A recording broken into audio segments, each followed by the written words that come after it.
ఏం మాట్లాడానంటే ఆదాము గురించి మాట్లాడాను. ఆదాముని దేవుడు సృజించాడు. పైగా ఎలా సృజించాడంటే ఆదాముని యవ్వనస్తుడిగా సృజించాడండి. ఆదాము తల్లి గర్భము నుంచి వచ్చిన వాడు కాదు కదా. మరి ఆదాము మనవలే తల్లి గర్భము నుండి వచ్చిన వాడు కాదు. కాబట్టి ఆదామును దేవుడు ఎలా చేశాడంటే యవ్వనస్తుడిగానే చేశాడండి. ఇప్పుడు దరిదాపు వర్తమానం 8 ఏళ్ళు అయిపోతుందా? 8-9 ఏళ్ళు అయిపోతుందా? అయిపోతుంది. పాత మందిరంలో యవ్వనస్తుడి దేవుడు ఆదాముని ఎలా చేశాడంటే యవ్వనస్తుడిగానే చేశాడని మాట్లాడుతూ రావడం జరిగింది. మంచిది. యవ్వనస్తుల కూడిక మనం బలపడటానికి, దేవుని సన్నిధిలో స్థిరపడటానికి వీలుగా ఉంటుంది. మంచిది. కొన్ని మాటలు జ్ఞాపకం చేసుకుందాం. పాట పాడుకుందామా? ఇంతవరకు పాట పాడారు కదా. విలువైన నీ దేహము పరిశుద్ధాత్మకు ఆలయం. మన పాటల బుక్కే ఇది. అయితే బుక్స్లో లేదు ఇది. అందరికి వచ్చి కదా, పాడుకుందాం. విలువైన నీ దేహము పరిశుద్ధాత్మకు ఆలయం. విలువైన ఈ దేహంతో దేవుని మహిమపరచు. విలువైన ఈ దేహంతో దేవుని మహిమపరచు. విలువైన నీ దేహము పరిశుద్ధాత్మకు ఆలయం. విలువైన ఈ దేహంతో దేవుని యౌవన కాలమునా ప్రభు కాడిని మోయుమో. యౌవన కాలమునా ప్రభు కాడిని మోయుమో. విశ్వాసమందు యోధుడవై దేవుని మహిమపరచు. విశ్వాసమందు యోధుడవై దేవుని మహిమపరచు. విలువైన ఈ దేహము పరిశుద్ధాత్మకు ఆలయం. విలువైన నీ దేహంతో దేవుని మహిమపరచు. విలువైన నీ దేహము పరిశుద్ధాత్మకు ఆలయం. విలువైన ఈ దేహంతో దేవుని మంచి పోరాటమును పోరాడుము యేసుకై. మంచి పోరాటమును పోరాడుము యేసుకై. విజయ జీవితము జీవించుచు దేవుని మహిమపరచు. విజయ జీవితము జీవించుచు దేవుని మహిమపరచు. విలువైన ఈ దేహము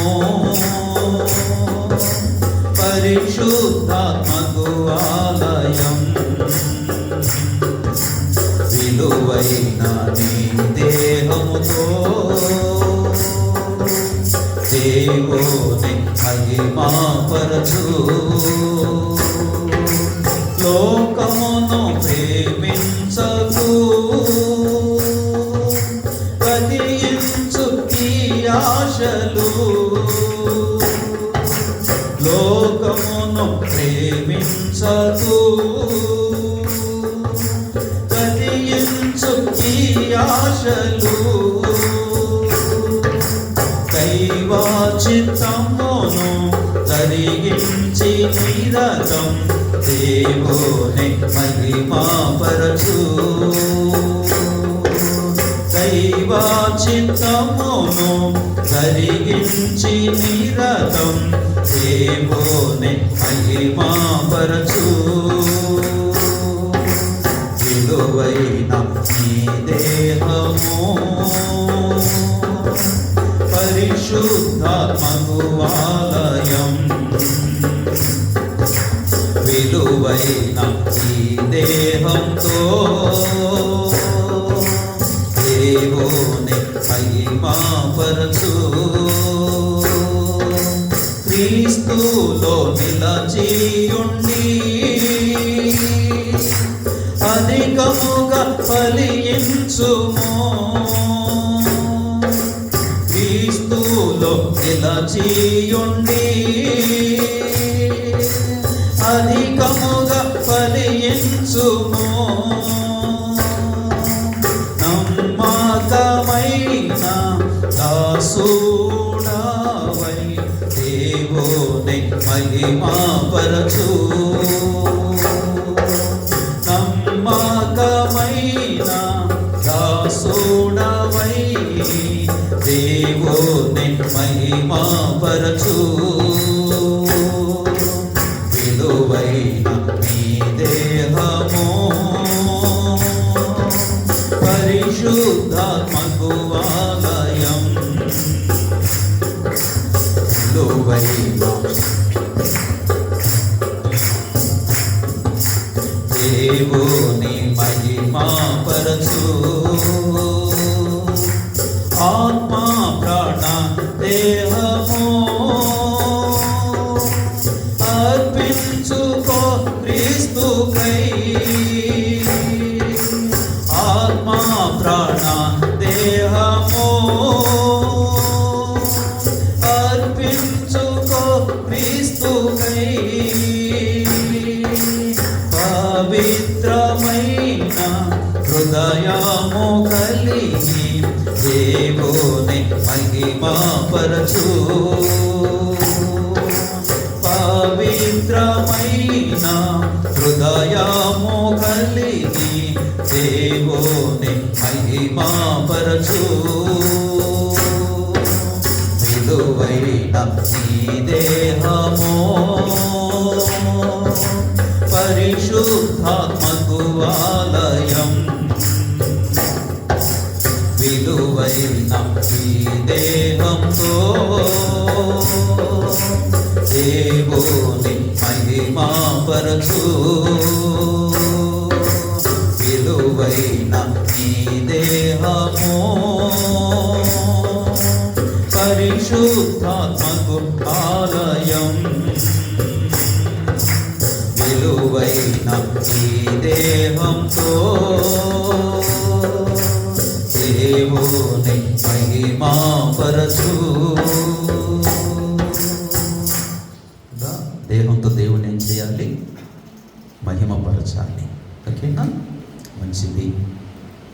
నిజంగా మన జీవితాల్లో ఎంత గొప్ప ప్రభు దొరికినందుకు మనం చాలా ధన్యులమి, చాలా దీవించబడిన వారమని చెప్పాలి. లోకంలో చాలామంది యవ్వనస్తులు ఉన్నారు. ప్రియతలారా, చాలామంది వారి జీవితాలు మనం చూస్తుంటుంటే చాలా భయంకరంగా ఉన్నాయి. ఈ కడవరి దినాలలో, ఈ అంత్యకాలములో మనం దేవుని కృపతో నింపబడి ఉండాలి. ఎల్లప్పుడూ కూడా మన కన్నుల ఎదుట దేవుని భయాన్ని నింపుకొని, మన కన్నుల ఎదుట దేవుని భయాన్ని ఎప్పుడూ మనం నింపుకొని యవ్వన కాలపు జీవితాన్ని కొనసాగించుకుంటూ రావాలి. మంచిది. మరి యవ్వనకాల జీవితం అనేది చాలా ఆశీర్వాదకరం ప్రియులారా. ఎంత ఆశీర్వాదకరమైన జీవితం అంటే గమనించండి, ఏదైనా యవ్వన కాలంలోనే చేయగలుగుతాం. ఈ లోకంలో ఐశ్వర్యవంతులు కావాలనుకోండి, ఏ సమయంలో కష్టపడాలి చెప్పండి? ఓ 70 ఏళ్ళు వచ్చాక, ఓ 80 ఏళ్ళు వచ్చాక, ఓ 70-80 ఏళ్ళు వచ్చాక కష్టపడతారు కుదురుద్దా? ఒక ఉద్యోగమైనా, ఒక వ్యాపారమైనా, లేక ఏ కాయ కష్టమైనా ఎప్పుడు చేయాలి? యవ్వన కాలంలోనే చేయాలి. యవ్వన కాలంలో చేసేదే సంపాదన. భౌతిక జీవితంలో కూడా చూడండి, ఒక ఉద్యోగం ఇవ్వాలంటే వయో పరిమితులు ఉంటాయి. ఒక గవర్నమెంట్ జాబ్ ఇవ్వాలనుకోండి, వయో పరిమితి ఉంటుంది. అలాగే భౌతిక జీవితంలో కష్టపడి కొంత ఆస్తి కూర్చుకోవాలన్నా, కొంత సంపాదించుకోవాలన్నా సరైన టైం ఏదంటే యవ్వన కాలమే. ఏమండి? అలాగే భౌతిక జీవితంలో సంపాదించడానికి యవ్వన కాలమే, ఆత్మీయ జీవితంలో కూడా పరలోకములో ఆస్తిని సమకూర్చుకోవాలన్నా కూడా ఇదే సమయం, యవ్వన సమయమే. ఈ యవ్వన సమయాన్ని, యవ్వన కాలాన్ని యవ్వన బిడ్డలైన మీరు చాలా జాగ్రత్తగా ఉపయోగించుకోవాలి. దేవుడు కూడా ఆదాముని మొట్టమొదట యవ్వనస్తుడిగానే చేశాడు. మనవలే తల్లి గర్భంలోంచి పిండముగా వచ్చినవాడు కాదు. దేవునికి యవ్వనస్తుడంటే చాలా ఇష్టం, చాలా ఇష్టం. అందుకని ఆ తొలి మానవుడిని ఆదాముని ఎట్లా చేశాడంటే తన స్వహస్తాలతో చేస్తూ ఒక యవ్వనస్తుడిగా చేశాడంటే. యవ్వనస్తుడిగా చేసి దేవుడు తన పోలికనిచ్చి, దేవుడు తన స్వరూపాన్నిచ్చి, దేవుడు తన ఆత్మనిచ్చి, జ్ఞాన వివేకములిచ్చి ఒక మంచి యవ్వనస్తుడిగా, పరిపూర్ణ యవ్వనస్తుడిగా ఆదామును చేస్తూ వచ్చాడు.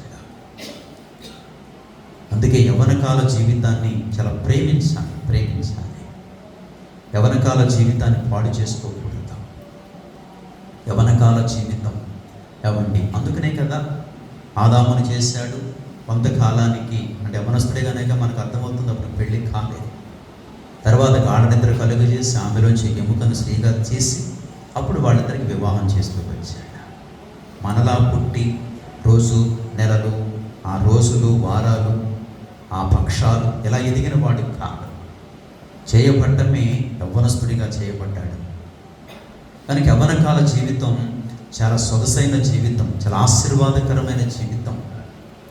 ఈ యవ్వనకాల జీవితాన్ని క్రైస్తవులుగా అంటే హృదయము తెరవబడిన వారిగా, సంఘములో నాటబడిన వారిగా యవ్వనకాల జీవితాన్ని చాలా బాగా ఉపయోగించుకోవాలి.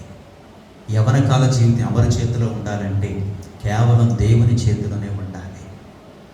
మన జీవితం మన చేతిలో పెట్టుకోకూడదు. ఎందుకంటే రేపేమి జరుగుతుందో మనకు తెలియదు, రేపేమి సంభవిస్తుందో మనకు తెలియదు. కాబట్టి మన జీవితాన్ని మన చేతిలో పెట్టుకోకూడదు. మన జీవితాన్ని ఎవరి చేతిలో పెట్టుకోవాలంటే దేవుని చేతికి అప్పగించాలి. అప్పుడే యవ్వనకాల జీవితం చాలా ఆశీర్వాదకరంగా మారుతుంది, చాలా దీవెనకరంగా మారుతుంది.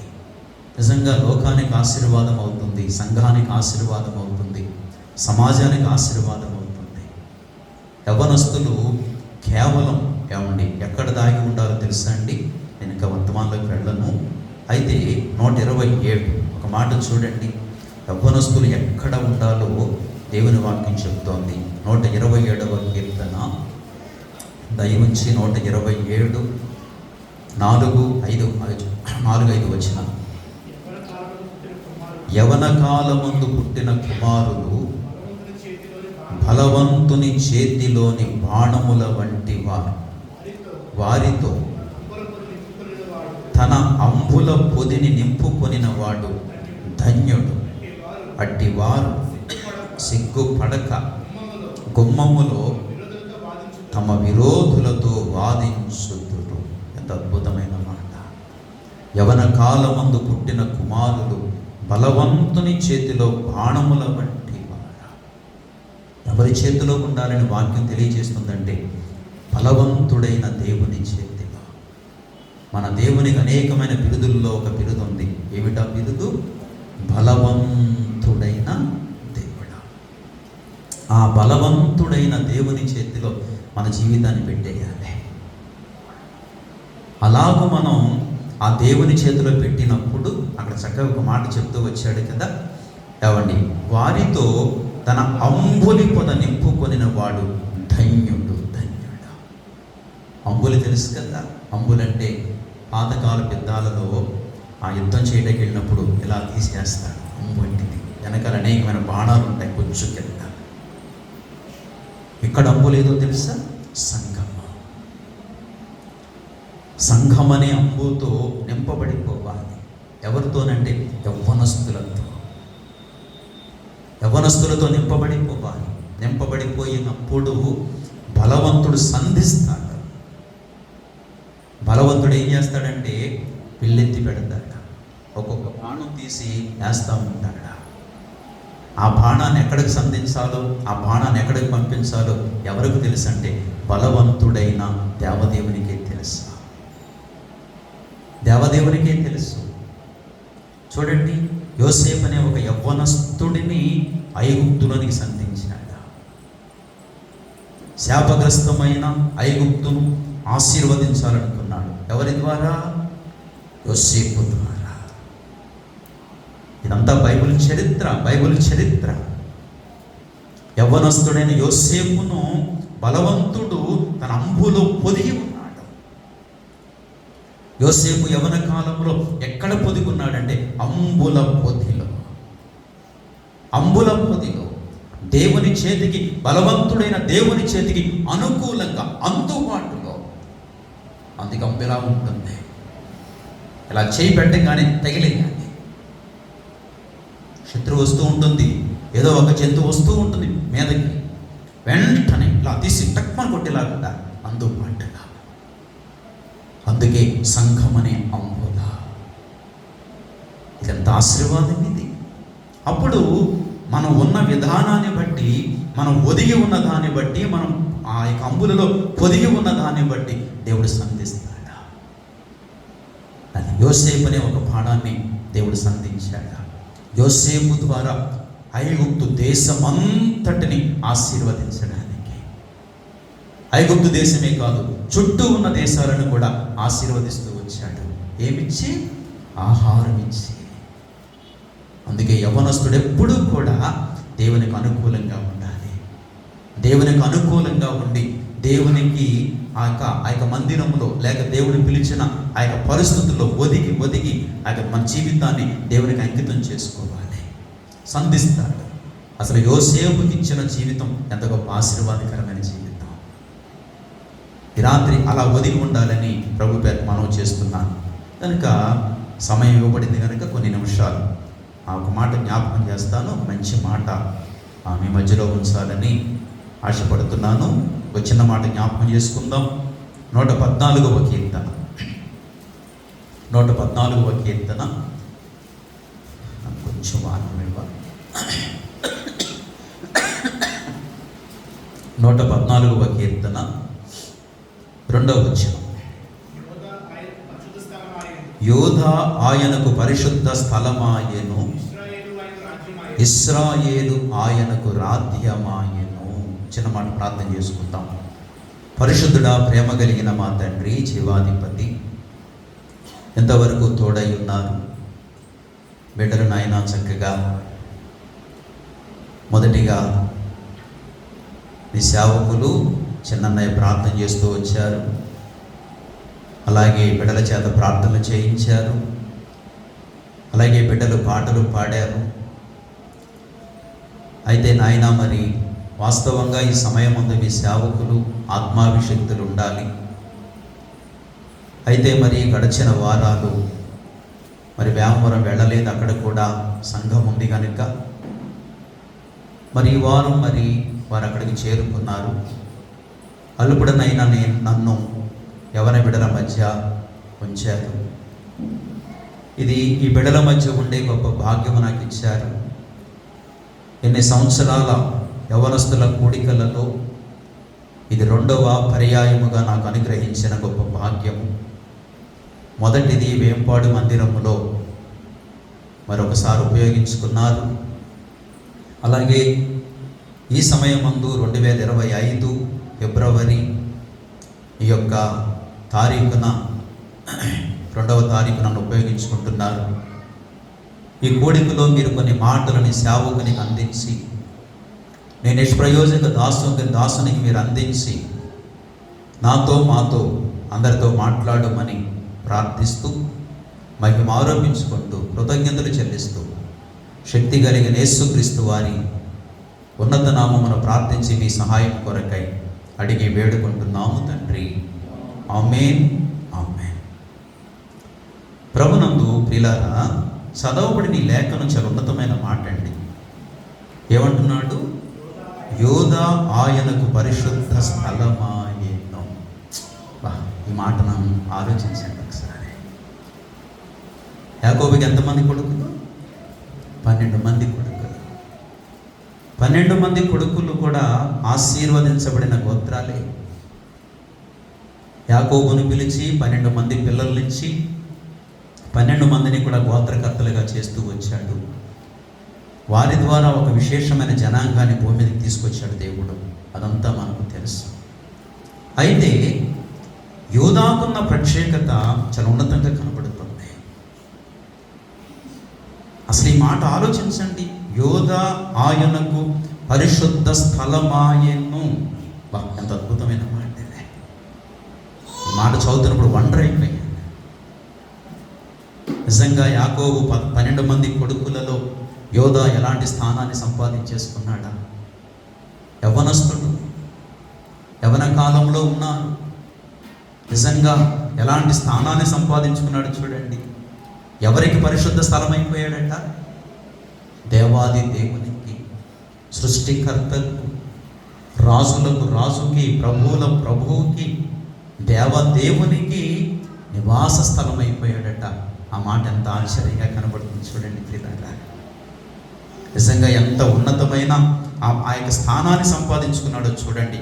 యోధ ఆయనకు అంటే తండ్రి అయిన దేవునికి పరిశుద్ధ స్థలమాయెను. పరిశుద్ధ స్థలమాయెను అంటే దేవుడు యోధాలో నివసించడానికి, దేవుడు యోధాలో సంచరించడానికి, దేవుడు యోధాను ఆ వ్యక్తిలో సంచరించే అంత గొప్ప స్థానాన్ని సంపాదించుకోగలిగాడు. ఈరోజు యవ్వనస్తులు ఎలా ఉండాలంటే ఈ స్థానంలో ఉండాలి, ఈ స్థానంలో ఉండాలి. యాకోబు అమితముగా ప్రేమించిన యోసేపుకి దక్కలేదు ఇది. యాకోబు యొక్క పెద్ద కుమారుడు రూబేనికి దక్కలేదు. తక్కిన బిడ్డలకి ఎవరికి దక్కలేదు ఈ యొక్క ఆధిక్యత. ఎంత ఉన్నతమైన ఆధిక్యత ఇది. యోధా ఆయనకు పరిశుద్ధ స్థలము ఆయను. ఎందుకయ్యాడు? నిజంగా ఎంత గొప్ప ఆశీర్వాదాన్ని సంపాదించుకున్నాడు యోధా. మీరు ఆ మాట ఆలోచించగలుగుతున్నారా?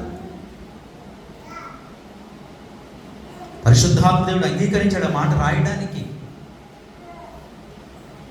యోధాలా అందరూ కూడా యోధాలా పుట్టిన వారే కదా, అందరూ కూడా తల్లి గర్భాల నుంచి వచ్చిన వాళ్ళే కదా.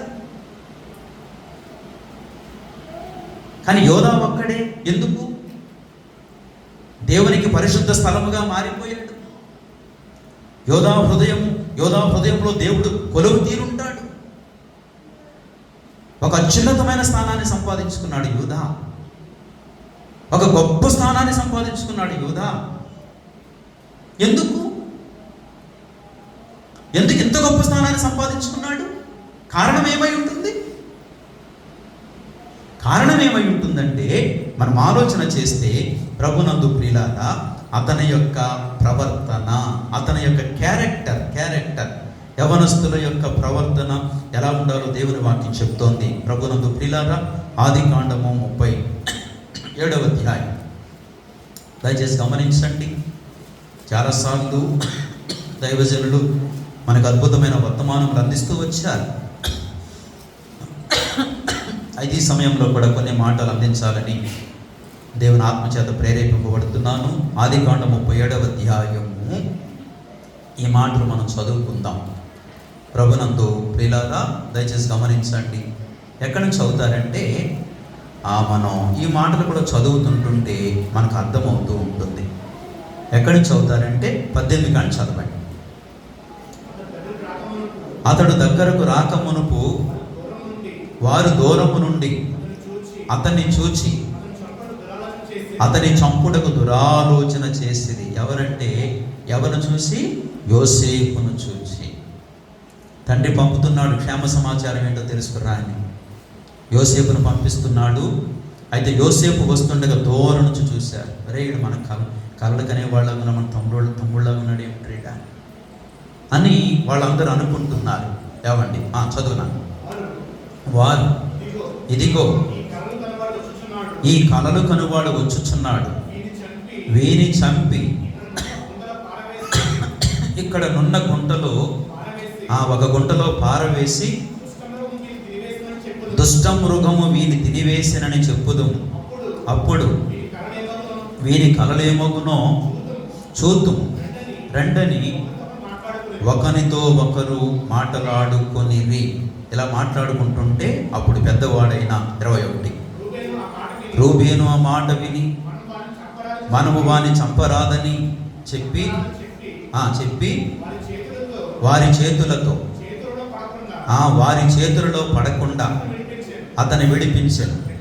ఎట్లనగా రూబేను అతని తండ్రికి అతను అప్పగించుటకై వారి చేతుల్లో పడకుండా అతని విడిపింపదలచి రక్తము చిందింపకుడి అతనికి హాని ఏమీయూ చేయక అడవిలోనున్న ఈ గుంటలో అతని పడద్రోయుడని వారితో చెప్పాను. యోసేపు తన సహోదరుల యొద్దకు వచ్చినప్పుడు వారు యోసేపు అంగీని అతను తొడిగికొని ఉండిన ఆ విచిత్రమైన నిలువుటంగీని తీసివేసి అతన్ని పట్టుకొని ఆ గుంటలో పడద్రోసిరి. ఆ గుంట వట్టిది, అందులో నీళ్లు లేవు. వారు భోజనము చేయ కూర్చుండి కన్నులెత్తి చూడగా ఐగుప్తునకు తీసుకొని పోవుటకు గుగ్గిలము మస్తకియు గోళమును మోయించున్న ఒంటెలతో ఇష్మాయేలీయులైన మార్గస్థులు గిలాదు నుండి వచ్చుచుండిరి. అప్పుడు యోధా పూనుకుంటున్నాడు. యోధాకిని ఆ యొక్క పెద్దవాడైన మరి ఎవరు రూబేనికి ఎంత తేడా కనబడుతుందో చూడండి. అప్పుడు పూనుకుంటున్నాడు. 26 అప్పుడు యోధా మనం మన సహోదరుని చంపి వాని మరణము దాచిపెట్టినందున ఏమి ప్రయోజనము? ఈ ఇష్మాయేలీయులకు వాని నమ్మివేయుదుము రండి. వాడు చూసారా, వాడు మన సహోదరుడు, మన రక్త సంబంధి కదా. వానికి హాని ఏమీయూ చేయరాదని తన సహోదరులతో చెప్పాను. అందుకు అతని సహోదరులు చూశారు. యోధా పూనుకుంటున్నాడు. యోధా యొక్క మనస్తత్వాన్ని దేవుడు చూచాడు. యోధా యొక్క క్యారెక్టర్ని దేవుడు చూచాడు. వాస్తవంగా రూబేను చెప్పినట్లు గోతులో పడేసి వెళ్ళిపోయారనుకోండి, అది కూడా ఎలాంటి పరిస్థితి? వెళ్ళిపోతారు. నీళ్లు లేని కొయ్య, అది ఎడారి, అది అరణ్యము. వెళ్ళిపోతారు, ఎవరు రారు. ఆకలి, దప్పిక, ఎండ, అలాగే కృషించిపోయి ఎవరు చూడలేదనుకోండి, అలాగే కృషించిపోయి ఏమవుతాడు? చనిపోతాడు. అయితే యోధా అలాంటి వాడు కాదు. యోధా యొక్క హృదయపు స్థితి ఎలా ఉందో చూడండి. ఆ యొక్క 12 మందిలో ఒకడైన యోధా పరిస్థితి ఎలా ఉందంటే, అక్కడ అతనితో చెప్తున్నాడు 27లో ఏమనంటే, ఈ ఇష్మాయేలీయులకు వారిని నమ్మివేయుదుము రండి. ఎందుకంటున్నాడు అంటే యోధా యొక్క ఆంతర్యం ఏమిటి? ఇలా గోతులో ఉంచి వెళ్ళిపోతే మన తమ్మునికి, మన రక్త సంబంధికి ఆహార పానీయములు ఎవరిస్తాడు? ఎలా బ్రతుకుతాడు? మన చేతులతో మనం చంపకపోవచ్చు, కానీ అతడు ఆ గోతిలో ఎట్లా బ్రతుకుతాడు? యోధా ఉన్నతమైన ఆలోచన. అయితే చంపాలని మీరు అనుకున్నారు, యోధా బలం సరిపోవట్లేదు, అక్కడ ఉన్నవాళ్ళందరూ కూడా పగపట్టారు చంపాలని. అయితే అంటున్నాడు ఒక చక్కని ఆలోచన, ఇష్మాయేలీయులకు అమ్మేద్దాం. అంటే అమ్మేస్తే కొనుక్కుంటే వాళ్ళు ఏం చేస్తారు, ఇతనికి అన్నం పెడతారు, నీళ్ళు ఇస్తారు, ఏదో ఒక చోట దాసుడుగానైనా బ్రతికి ఉంటాడు, దాసుడుగానైనా బ్రతికి ఉంటాడు. అందుకని ఆ మాటలకు సమ్మతించాడు. నిజంగా ఈ క్యారెక్టర్ని దేవుడు చూచాడండి. అంటే సహోదరుని చంపకుండా, రక్త సంబంధిని చంపకుండా ఎంత అద్భుతంగా కాపాడుతూ వచ్చాడో చూడండి. అందుకని అక్కడ చెప్పబడిన మాటలు ఏమిటంటే, అతని గురించి రాయబడుతున్నాయి కదా, అమ్మివేయుదుము రండి, వాడు మన సహోదరుడు, మన రక్త సంబంధి కాదా, అతనికి హాని ఏమియూ చేయరాదని. అది ఎంత గొప్ప మనసు చూడండి. వాళ్ళందరూ కూడా కలలు కనువాని చంపేయాలనుకుంటున్నారు. అయితే యవ్వనస్తుని యొక్క ఆలోచన ఎలా ఉందో చూడండి. యవ్వనస్తుని ఆలోచన ఎలా ఉందో చూడండి, వాళ్ళకి భిన్నంగా కనబడుతుంది. అందుకని ఈ యొక్క యోధ ఒక ప్రత్యేకమైన స్థానంలోకి వెళ్ళిపోయాడు. 114:2 మనం చదువుకుంటే, యోధ ఆయనకు పరిశుద్ధ స్థలమాయను. ఎందుకు అంటే, ఇదిగో అతని క్యారెక్టర్ ఇది. నిజంగా అతని హృదయం చాలా గొప్పది, అతని మనసు చాలా గొప్పది. తన తమ్ముడిని కాపాడుకోగలిగాడు, అదే తన తమ్ముడిని కాపాడుకోగలిగాడు, తన సోదరుని కాపాడుకోగలిగాడు. అతన్ని చంపకుండా, అతని గాయపడకుండా, చంపకుండా. నిజంగా యోధ చాలా ఉన్నతమైన వ్యక్తిత్వం కలిగిన వాడు. ప్రభునందు ఎవరిని బిడ్డలారా, ఆ యొక్క యోధ యొక్క వ్యక్తిత్వం ఎలా కనబడుతుందో చూడండి. చదువునాన్న 28. విజ్ఞానీయులైన వర్తకులు ఆ మీదగా వెళ్ళుచుండగా, వారు ఆ గుంటలో నుండి యోసేపును పైకి తీసి ఆ ఇష్మాయేలీయులకు 20 తులముల వెండికి అతను అమ్మివేసిరి. వారు యోసేపును అది ఐగుప్తునకు తీసుకొని పోయేది. కీడు జరగకుండా ఆపిన మాట, అక్కడ మరణము జరగకుండా ఆపిన మాట. ఈనాడు యవ్వనస్తుల హృదయాలు ఎలా ఉండాలి? కీడు జరగకుండా ఇలాగున ఈ మంచి హృదయముతో నిలబడి ఉండాలి. నిజంగా యోధ యొక్క వ్యక్తిత్వం చాలా ఉన్నతంగా కనబడుతోంది ప్రియులారా. ఎందుకు దేవుడు యోధాను కోరుకున్నాడా అంటే, ఎందుకు దేవునికి యోధ పరిశుద్ధ స్థలముగా మారిపోయాడు అంటే ఇదే కారణం. అందరూ పరిశుద్ధ స్థలముగా ఉండలేరు. కానీ యవ్వనస్తులు దేవునికి పరిశుద్ధ స్థలముగా ఉండాలి. ఏవండి, పరిశుద్ధ స్థలముగా ఉండుటకు అసలు దేవుడు ఎలాంటి వ్యక్తి అయిపోయాడంటే మనందరికీ తెలుసు కదా. 1 దినవృత్తాంతాల గ్రంథములో,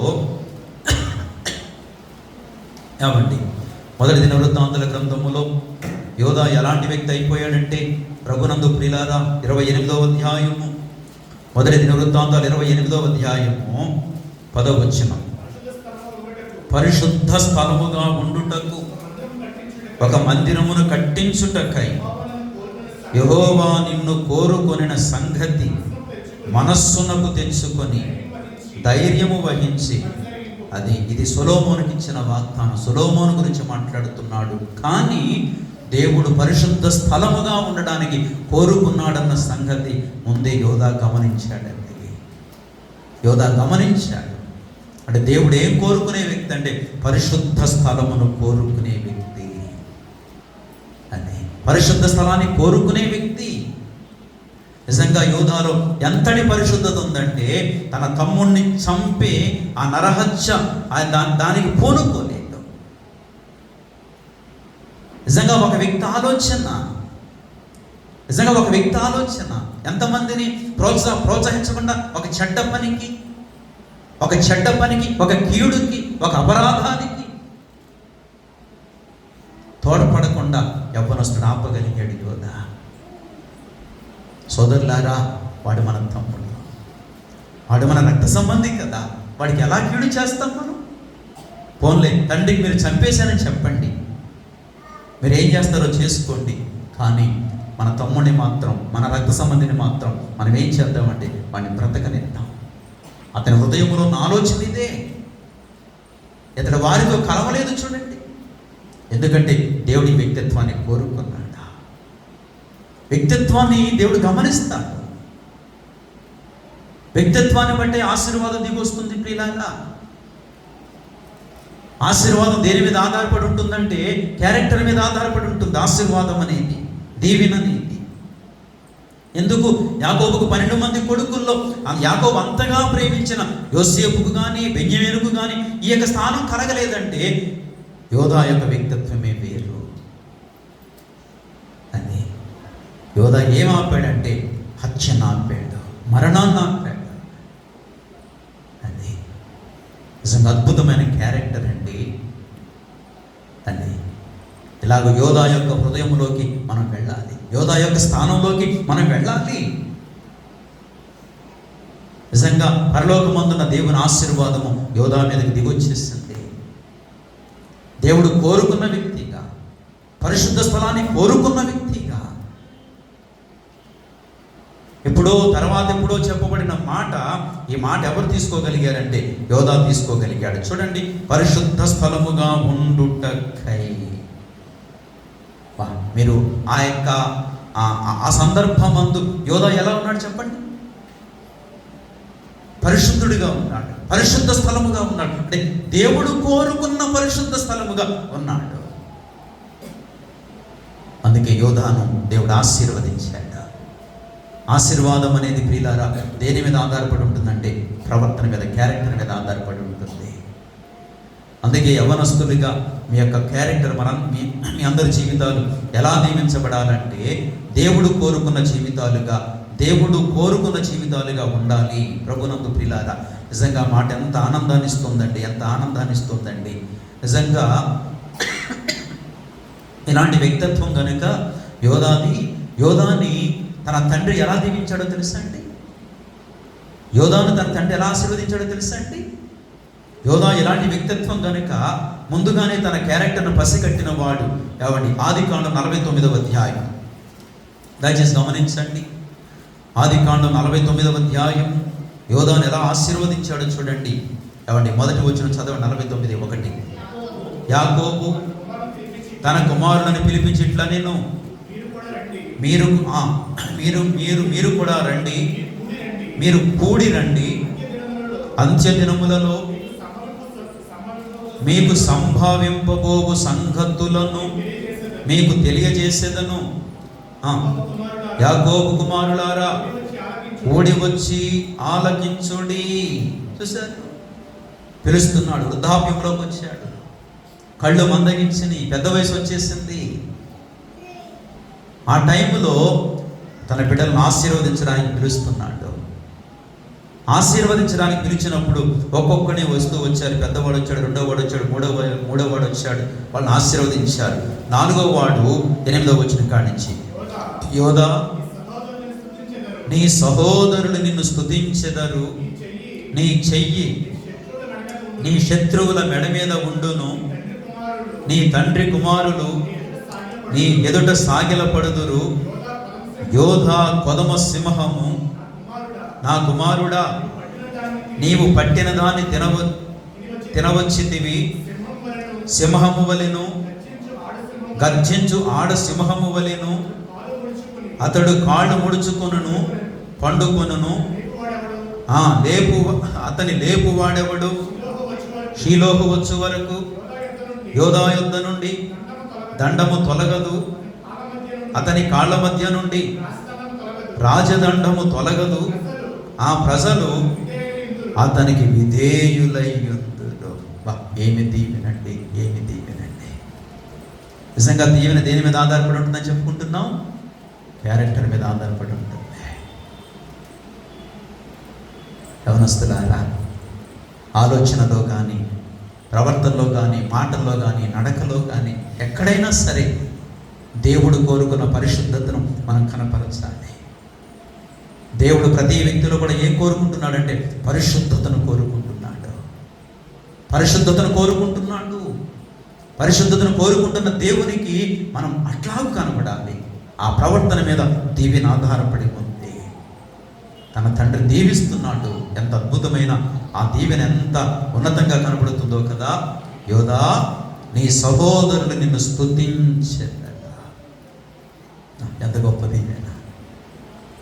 నీ సహోదరులు నిన్ను స్తుతించెదరు, నీ చెయ్యి నీ శత్రువుల మెడ మీద ఉండును, నీ తండ్రి కుమారుని ఎదుట సాగిలపడుదురు. 9వ వచనం అంటాడు, యోధా కొదమ సింహం. ఎలాంటి ఉన్నతమైన ఆశీర్వాదాలండి, ఎలాంటి ఉన్నతమైన దీవెన పొందుకుంటున్నాడండి. ఎంతగా తన తండ్రి దీవించడానికి కారణం ఏమిటి? ఎంతగా తన తండ్రి యోధాను ఆశీర్వదించడానికి కారణం ఏమిటి? యోధా యొక్క ప్రవర్తన. యోధా యొక్క ప్రవర్తన ఎంత ఉన్నతంగా కనబడుతుందో చూడండి. ఏం ఆపగలిగిన వాడు? చావును ఆపగలిగిన వాడు, మరణాన్ని ఆపగలిగిన వాడు.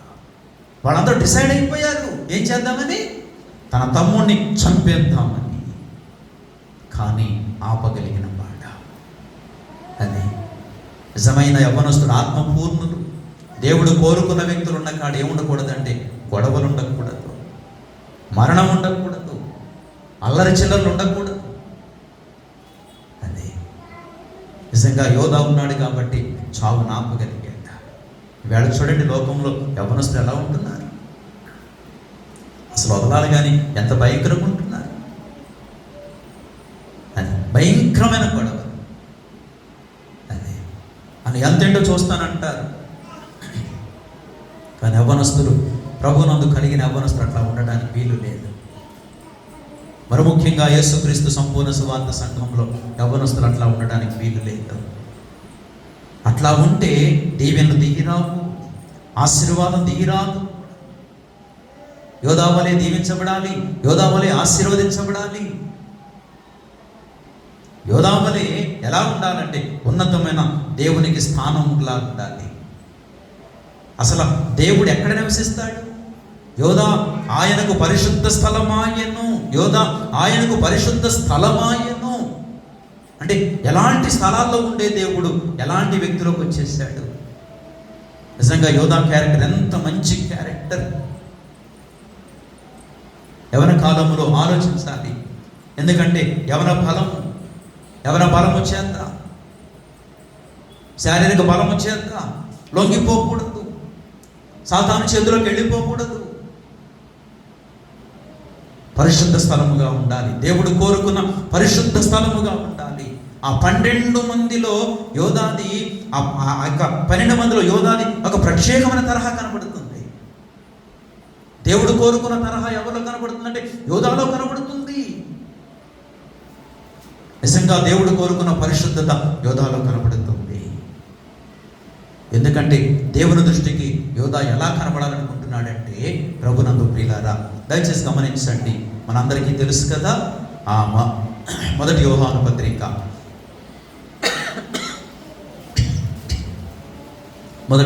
పత్రిక 3వ అధ్యాయం. దయచేసి మనం ఈ మాట జ్ఞాపకం చేసుకుందాం. 1 యోహాను 3వ అధ్యాయము. ఈ మాటలు మనం చదువుకుందాం. ప్రభునందు ప్రియులారా దయచేసి ఈ మాటలు చూడండి. 13 కానీ చదువుకుందాం. సహోదరులారా, లోకము మిమ్మల్ని ద్వేషించిన ఎడల ఆశ్చర్యపడకుడి. మనము సహోదరులను ప్రేమించుచున్నాము గనుక మరణములో నుండి జీవములోనికి దాటి ఉన్నామని ఎరుగుదుము. దేవునికి మహిమ కలుగును గాక. అంటే యోధా ఎవరిని ప్రేమించిన వ్యక్తి? తన సహోదరులను ప్రేమించాడు. ఒకటి, యోసేపును ప్రేమించాడు, బ్రతకాలని యోసేపును ప్రేమించాడు. దాని రెండో థింక్ ఏంటంటే వీళ్ళు దోషులు కాకూడదని ప్రేమించాడు. ఆలోచన ఎంత బాగుంది, ఎలా బ్యాలెన్స్ చేశాడో చూడండి. మన ఆలోచన ఎలా ఉంటాయి? ఫటాఫట్ ఏదో తీసుకోవాలి, అవుతాడు లేదా తిట్టు. ఎవరికో ఒకరికి నష్టం, ఎవరికో ఒకరికి లాభం. కానీ యోసేపు అట్లా కాదా, ఎంత ఆత్మ వివేచన కలిగిన వాడో చూడండి. తన సహోదరులు ఎంతగా ప్రేమించాడో చూడండి. చచ్చిపోకుండా యోసేపును ఆపగలిగాడు, దోషులు కాకుండా రక్తాపరాధం మీద పడకుండా వాళ్ళని ఆపగలిగాడు. నిజంగా యవ్వనస్తులకి జ్ఞానం కలిగి ఉండాలి. అందుకే యాకోబు దీన్ని ఇలా ఉంచుకొని యాకోబు పత్రికలోకి రండి. యాకోబు పత్రికలో మాట అంటాడు భక్త యాకోబు, అద్భుతమైన మాట. యాకోబు పత్రిక ఏమండి, మనం ఎట్లా ఉండాలంటే దేవుని వాక్యం చెప్పుద్ది. దయచేసి యాకోబు పత్రిక 3వ అధ్యాయము, యవ్వనస్తులారా ఎలా ఉండాలో దేవుని వాక్యం చెప్తుంది. 3:13 మీలో జ్ఞాన వివేకములు గలవాడెవడు? వాడు జ్ఞానముతో కూడిన సాత్వికము గలవాడై తన యోగ్య ప్రవర్తన వలన అది ఆ 12 మందిలో యోధా ఎలా కనబడుతున్నాడు? జ్ఞాన వివేకములు గలవాడిగా కనబడుతున్నాడు. అది మన ఇంట్లో మనం ఎలా కనబడుతున్నాం? యవనస్తులుగా, సంఘములో, ఇంటిలో, సమాజంలో దేవుని కలిగిన యవనస్తులు ప్రత్యేకమైన వారు. ప్రియులారా, ప్రత్యేకమైన వారు. దేవుని ఆత్మకు అప్పగించుకోవాలి, దేవుని చేతికి అప్పగించుకోవాలి. ఒక యవ్వనస్తుడు ఎలాంటి జ్ఞాన వివేకముతో నడుచుకోవాలో బైబిల్ బోధిస్తుంది. బైబిల్ బోధిస్తుంది. నిజంగా యోధాలో ఎలాంటి జ్ఞాన వివేకం ఉన్నదో చూడండి. ఒకటి, యోసేపును బ్రతికించగలిగిన వాడు, అలాగే వాళ్ళ అన్నలను కూడా దోషులు కాకుండా చేయగలిగిన వాడు. రక్తాపరాధం చాలా భయంకరమైనది. రక్తాపరాధం చాలా భయంకరమైనది తెలుసా అండి? ఒకవేళ నా చేతులకు మట్టెందుకులే, మీ ఇష్టం వచ్చినట్టు చేసుకోండి, నా తమ్ముడు నేను చంపను, నేను దూరంగా వెళ్ళిపోతున్నానంటే వాళ్ళు చంపేస్తారు. అది ఏమైపోతుందంటే అపరాధం అయిపోతుంది, దోష శిక్ష పెరిగిపోతుంది. అది ఎలాంటిదో తెలుసా అండి? అది ఎలాంటిదంటే అందరికీ తెలుసు కదా, ఆదికాండం 4వ అధ్యాయం. అది ఎంత భయంకరమైనదంటే ఏమండి, దయచేసి చూడండి. ఆదికాండం 4వ అధ్యాయము 13వ వచనం. అందుకు కయీను, నా దోష శిక్ష నేను భరింపలేనంత గొప్పది. ఏంటి అతడు చేసిన దోషము? తెలుసు కదా మనందరికీ. పొలంలోకి తన తమ్ముడు తీసుకొచ్చాడు, కొట్టి చంపేశాడు. అతని మీద ఏ అపరాధం ఉందంటే రక్తాపరాధం ఉందండి. ఏబేలు యొక్క రక్తాపరాధం ఉంది కయ్యని మీద. దేవుని సన్నిధిలో మొరపెడుతోంది. నిజంగా యోసేపును చంపేస్తే సోదరులు రక్తాపరాధం వస్తుంది. అది ఎంత భయంకరమైనదంటే నేను భరించలేనంత భయంకరమైనదే. నిజంగా యోధా యొక్క హృదయం ఎంత గొప్పదండి. యోధా ఎంత జ్ఞానంతో నడుచుకుంటున్నాడండి. నా ప్రియ యవన బిడ్డలారా, ఎలా నడుచుకుంటున్నారు? ఇంటిలో, సంఘంలో చాలా జ్ఞానముతో నడుచుకోవాలి. మీ ప్రవర్తన ద్వారా తల్లిదండ్రులకు కానీ, అన్నదమ్ములకు కానీ, లేక సంఘంలో సేవకునికి కానీ, లేక సంఘంలో కానీ ఎవరికి మనం ఎవరికి హాని చెయ్యము. ఎందుకంటే దేవుని దీవెన పొందాలనుకుంటున్న వారిని. సమయస్ఫూర్తి కావాలి, జ్ఞాన వివేకము కావాలి. దేవుని చేత మనం దీవించబడాలి. ప్రియులారా, దీవెన దేని మీద ఆధారపడి ఉందంటే క్యారెక్టర్ మీద ఆధారపడి ఉంది. దీవెన దేని మీద ఆధారపడి ఉందంటే ఆశీర్వాదం దేని మీద ఆధారపడి ఉందంటే క్యారెక్టర్ మీద ఆధారపడి ఉంది. దేవుని మీద ఆధారపడి ఉంది ఆశీర్వాదం. నిజంగా అది పొందుకోవాలంటే మనలో ఏం కావాలంటే జ్ఞాన వివేకములు కావాలి. అలాంటి జ్ఞాన వివేకములు యోధాలో కనబడుతున్నాయి. అది ఒకటి, యోసేపు చనిపోకుండా తన తమ్ముడిని కీప్ చేసుకోగలిగాడు. అలాగే ఇంకా మిగిలిన తోబుట్టువులను కూడా దోష శిక్షకు కారకులు కాకుండా కాపాడగలిగాడు. ఎంత బ్యాలెన్స్ చేశాడండి, ఎంత బ్యాలెన్స్ చేశాడండి. నిజంగా ఇలాంటి జ్ఞానం మనకు ఉండాలి, ఇలాంటి జ్ఞానాభ్యాసం మనకు ఉండాలి. ప్రభునందు ప్రియులారా, ఆనాడు కయ్యను అంటున్నాడు, నా దోష శిక్ష నేను భరించలేనంత గొప్పది. భరించలేము అసలు. అది చాలా భారమైనది. అందుకనే కయ్యను ఏమైపోయాడంటే ఆ దోష శిక్ష తరిగింది, దేశదిమరైపోయాడు. ఒక చోట స్థిరుడిగా లేడు, ఒక చోట ఆశ్రయంగా లేడు, ఒక చోట స్థిరంగా లేడు, దేశదిమ్మరిగా తిరిగి చివరికి కొట్టి చంపేశారన్నారు. అలాంటి శాపానికి వెళ్ళకుండా యోధా ఏం చేయగలిగాడంటే ఆపగలిగాడు. ఎందుకు దేవుడు యోధాను తనకు పరిశుద్ధ స్థలం అయిపోయాడు అని ఆలోచన చేస్తే యోధాలో ఎన్ని గొప్ప సుగుణాలు కనబడుతున్నాయి. ఆలోచించాలి యోధాని గురించి. యోధాలో ఎన్ని గొప్ప లక్షణాలు కనబడుతున్నాయి చూశారు? యోధాలో ఎన్ని గొప్ప సుగుణాలు కనబడుతున్నాయి చూశారా? నిజంగా యోధా వలె మనం ఉండాలి. యోధా యాకోబుకు పుట్టాడు, కానీ మనం ఎవరికి పుట్టామంటే ప్రభువైన యేసుక్రీస్తు వారికి పుట్టాము. ఇంకా జ్ఞానంగా ఉండాలి, ఇంకా దైవ కృపతో నడుచుకోవాలి. అందుకే యోధా ఆయనకు పరిశుద్ధ స్థలమాయన. అసలు ఎంత పరిశుద్ధ స్థలం అయిపోయాడంటే అసలు దేవుడు ఎక్కడ నివసిస్తాడు కదా. తిమోతి పత్రిక కొన్ని మాటలు. మొదటి తిమోతి పత్రిక ఆయన ఎక్కడ జీవిస్తాడో చూడండి, ఆయన ఎలాంటి ఆ స్థలాలలో జీవిస్తాడో చూడండి. మొదటి తిమోతి పత్రిక ఏమండి 6వ అధ్యాయం కదా. చక్కని మాట సమీపింపన 16వ వచనం చూడండి, లేకపోతే 15 కూడా చదువుతల్లి. శ్రీమంతుడును అద్వితీయుడు నగు సర్వాధిపతియు యుక్తకాలముల యందు ఆ ప్రత్యక్షతను కనపరచును. ఆ సర్వాధిపతి రాజులకు రాజును ప్రభువులకు ప్రభువునై ఉన్నాడు. ఈయన ఎక్కడుంటాడంటే అట్లా చెప్తున్నాడు 16వ వచనం. సమీపింపరాని తేజస్సులో ఆయన మాత్రమే వసించుచు అమరత్వము గలవాడై ఉన్నాడు. మనుషులలో ఎవడును ఆయనను చూడలేదు, ఎవడును చూడనేరడు. ఆయనకు ఘనతయు శాశ్వతమైన ప్రభావమును కలిగి ఉండునుగాక. ఆమేన్. ఆయన అట్లా చెప్తున్నాడు, సమీపింపరాని తేజస్సులో ఆయన మాత్రమే వసించుచు అమరత్వము కలిగి. ఎంత పరిశుద్ధ స్థలములో నివసించేవాడు మరి అంటాడు యోధా ఆయనకు పరిశుద్ధ స్థలము.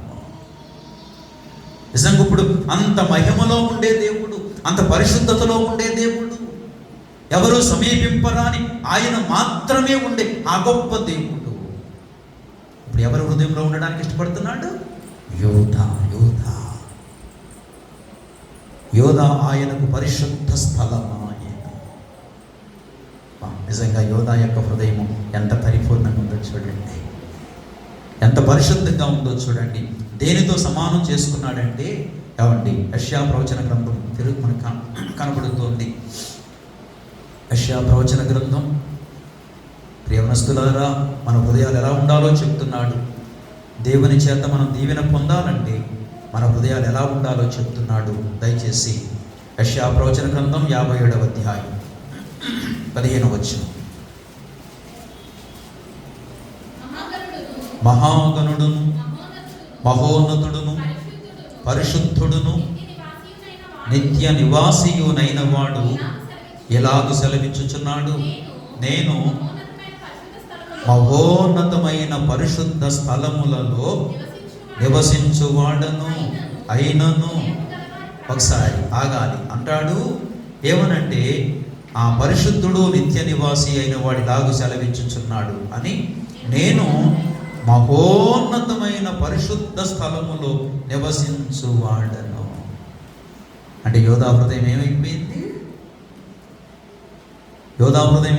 దేవునికి మహోన్నతమైన స్థలం అయిపోయిందండి.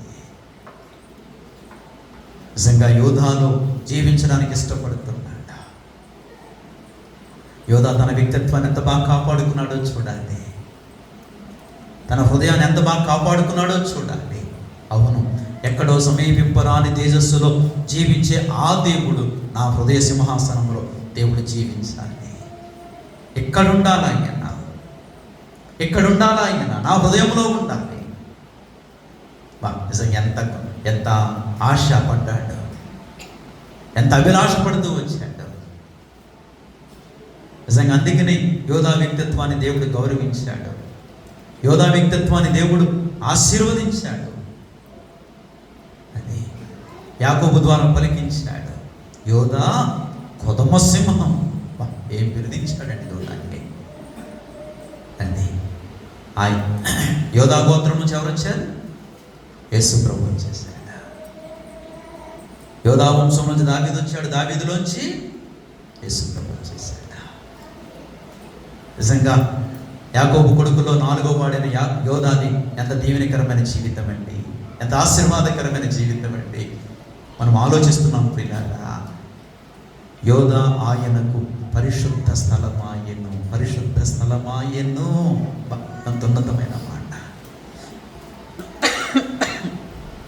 నిజంగా అక్కడ నేను మహోన్నతమైన పరిశుద్ధ స్థలములో నివసించువాడను అని, అయినను వినయము గల వారి ప్రాణములను ఉజ్జీవింపచేయుటకును, నలిగిన వారి ప్రాణమును ఉజ్జీవింపచేయుటకును, వినయము గలవారి యొద్దను దీన మనసు గలవారి యొద్దను. అబ్బా, అంటే యోధా ఎవరని, యోధా ఎవరని అర్థమవుతుంది? వినయము గలవాడని, దీన మనస్సు గలవాడని. నిజంగా వాళ్ళని అన్నదమ్ములు ఆపడానికి ఎంత ఇబ్బంది పడి ఉంటాడు. జస్ట్ ఆ రాయబడిన మాటలు మనం చదివేసుకుంటాం, కానీ ఆ సీన్లో ఉంటే మనకు అర్థమవుతుంది. ఆ గొడవ ఆ సందర్భంలో ఉంటే అర్థమవుతుంది. గొడవ ఊరిని సదుమణుగుద్దా? గొడవ ఊరిని సదుమణుగుద్దా అండి? కానీ యోధా ఎలాంటి మధ్యవర్తత్వాన్ని వహించాడో చూడండి. యోధా ఎవరండి? చంపబడు వారికి చంపు వారికి మధ్యవర్తిగా ఉన్నాడండి. చంపబడేది ఎవరు? యోసేపు. చంపేదెవరు? మిగిలిన సహోదరులు. అంటే చచ్చిపోయేవాడికి చంపేవారికి మధ్యవర్తిగా ఉన్నాడు. అందుకే యోధాని దేవుడు ఆశీర్వదించాడు. యోధా వ్యక్తిత్వం గొప్పదండి, యోధా వ్యక్తిత్వం గొప్పది ప్రియులారా.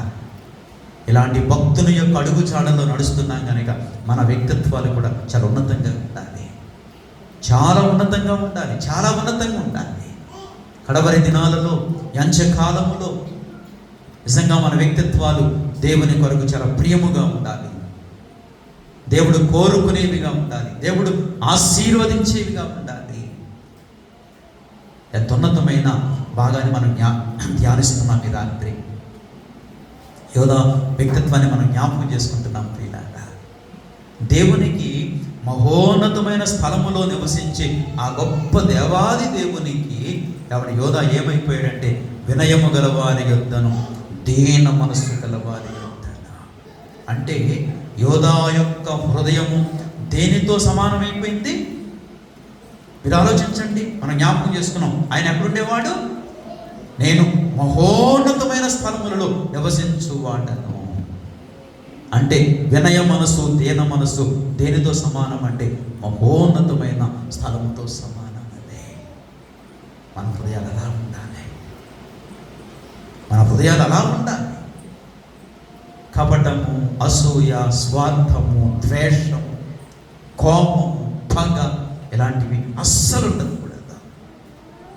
అది యవ్వనస్తుల్లో అస్సలు ఉండడానికి వీల్లేదు. అది నిజంగా యోధాను ఉన్నవాళ్ళు తింటుంటారు. నీకేం తెలుసు? వాడి కళ్ళగంటున్నాడు, మనం సాగిలు పడతామంటున్నాడు, నమస్కరిస్తామంటున్నాడు. నీకేం తెలుసు? వాడి కళ్ళతో చంపేస్తున్నాడు.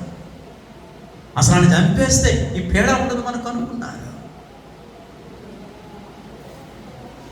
కానీ యోధా మంచి మధ్యవర్తి అయిపోయాడు. అని అందరూ మధ్యవర్తులు కాగలరా? మధ్యవర్తులు అయిన వారు కొంతమంది ఉన్నారు, చెప్పండి.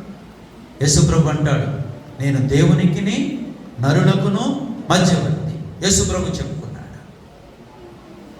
అహరోను బ్రతికి ఉన్న వారికి చచ్చిన వారికి మధ్యవర్తి.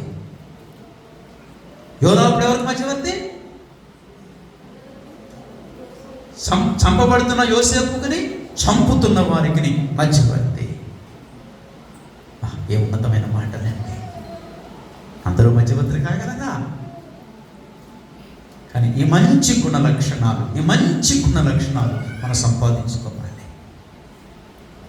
అని ఈ రాత్రి యవనస్తుల కూడికలో నా ప్రియ యవన బిడ్డలు, పురుషులైన వారు, స్త్రీలైన వారు, ఈ మంచి మనసును మనం సంపాదించుకోవాలి.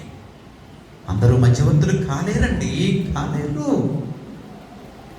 కానీ ఈ వాక్యాన్ని వింటున్న మనం సాధన చేసి మధ్యవర్తులం కావాలి. అలాంటి వ్యక్తి హృదయం ఏమైపోతుందంటే దేవునికి నివాస స్థలము. యోధ ఆయనకు పరిశుద్ధ స్థలము. ఆయన నిజంగా ఆ మాట నన్ను స్పందించిందండి. ఆ మాట నన్ను ఆలోచింపచేస్తూ వచ్చింది. అది నిజంగా యోధాలా బ్రతకాలి, యోధాలా జీవించాలి, యోధాలా బ్రతకాలి. కావండి ఇలాగున మనం ఇలా ఇన్ని విషయాలు మనం జ్ఞాపకం చేసుకుంటున్నాం కదా. నిజంగా యోధాను యాకోబు ఆశీర్వదిస్తూ వచ్చాడు. ఏమండి ఎలా ఆశీర్వదించాడో మనకు తెలుసు కదా. దయచేసి మనం ఇంకొక మాట జ్ఞాపకం చేసుకుందాం యోధాను గురించి. యోధా పరిశుద్ధ స్థలం ఆయన కదా. యోధాను గురించి ఇంకొక మాట జ్ఞాపకం చేసుకుందాం. కీర్తన గ్రంథం 76వ అధ్యాయం. కీర్తన గ్రంథం 76వ అధ్యాయము. దయచేసి ఒక అద్భుతమైన మాట.